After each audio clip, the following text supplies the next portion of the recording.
الدوري السعودي للمحترفين دوري روشن لعام 2023-2024 ميلاديا. موعد مباراة الخليج والأهلي السعودي بالجولة الثانية.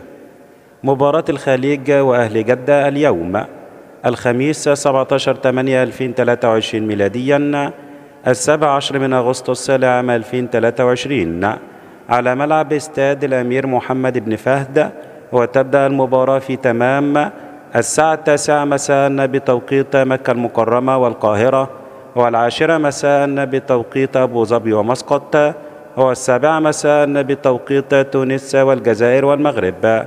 مباراة الخليج والأهلي تذاع بث مباشر عبر قناة SSCHD1 الرياضية السعودية المتخصصة في نقل مباريات الدوري السعودي. نادي أهلي جدة في الجولة الأولى فاز على فريق الحزم ب3 أهداف مقابل هدف وحيد بقيادة النجم البرازيلي روبرتو فيرمينو الذي أحرز 3 أهداف هاتريك في تلك المباراة.